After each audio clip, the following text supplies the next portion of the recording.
बेटियां घर छोड़ती हैं, घर वालों को नहीं। इस सच का एहसास उनके पास सदा बना रहता है। बस घर के लोगों को जरा देर लगती है इसे समझने में। खिड़की के पास खड़े सिमरन सोच रही थी, भाई दूज आने वाली है, पर इस बार ना तो माँ ने फ़ोन करके भैया के आने की खबर कही और ना ही मुझे आने को बोला। ऐसा कैसे हो सकता है? हे भगवान, बस ठीक हो सब कुछ। अपनी सास से बोली, माँ जी, मुझे बहुत डर लग रहा है, पता नहीं क्या हो गया, मुझे कैसे भूल गए इस बार। सास ने इजाज़त देते हुए कहा, कोई बात नहीं बेटा, तुम इस बार खुद जाकर देख आओ। सास की आज्ञा मिलने भर की देर थी। सिमरन अपने पति के साथ मायके आ पहुंची, परंतु इस बार घर के अंदर कदम रखते ही उसने सब कुछ बदला बदला सा महसूस हुआ। पहले जहां उसे देखते ही माँ पिताजी के चेहरे खुशी से खिल उठते थे, इस बार उन पर परेशानी की झलक साफ दिखाई दे रही थी। पहले भाभी उसे देखते ही दौड़ी चली आती और प्यार से गले लगा लेती थी, पर इस बार दूर से ही एक हल्की सी मुस्कान दे डाली। भैया भी ज़्यादा खुश नहीं दिखे। सिमरन ने जैसे तैसे एक रात बिताई, परंतु अगले दिन जैसे ही उसके पति उसे मायके छोड़ वापस गए, उसने अपनी माँ से बात की। तब उन्होंने बताया, इस बार कोरोना के चलते भैया का काम बिल्कुल बंद हो गया, ऊपर से और समस्याएं, बस इसी वजह से तेरे भैया को तेरे घर भी ना भेज सकी। सिमरन बोली, कोई बात नहीं माँ, ये मुश्किल दिन भी जल्दी ही निकल जाएंगे, आप चिंता मत करो। शाम को भैया भाभी आपस में बात कर रहे थे, जो सिमरन ने सुन ली।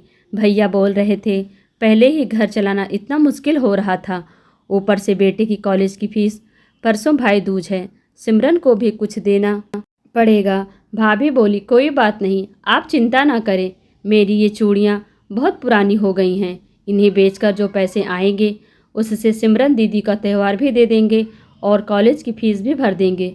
सिमरन को यह सब सुनकर बहुत बुरा लगा। भैया भाभी ये क्या बातें कर रहे हैं? क्या मैं यहाँ उनको तंग करके कुछ लेने के लिए ही आती हूँ? वह अपने कमरे में आ गई। तभी उसे याद आया कि शादी के कुछ समय पहले जब वह नौकरी करती थी तो उसने बड़े शौक से अपनी पहली तनख्वाह लाकर पापा को दे दी थी। तब पापा ने कहा था, ये पैसे अपने पास ही रख ले बेटा, मुश्किल वक्त में काम आएंगे। इसके बाद वह हर महीने अपनी सारी तनख्वाह बैंक में जमा करवाती रही। शादी के बाद जब भी मायके आई तो माँ ने उसे पैसे निकलवाने को कहा, पर सिमरन हर बार कह देती कि मुझे अभी ज़रूरत नहीं। पर आज उन पैसों की उसके परिवार को ज़रूरत है। वह अगले दिन ही सुबह भतीजे के साथ बैंक गई और सारे पैसे निकलवाकर पहले भतीजे की कॉलेज की फीस जमा की और फिर घर का ज़रूरी सामान खरीद कर घर वापस आ गई।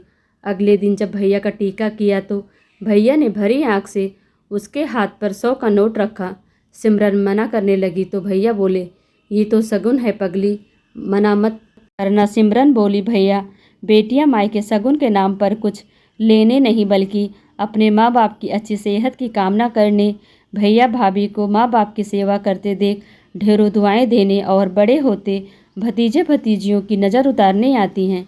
जितनी बार मायके की दहलीज पार करती हैं, ईश्वर से उस दहलीज की सलामती की दुआएं मांगती हैं।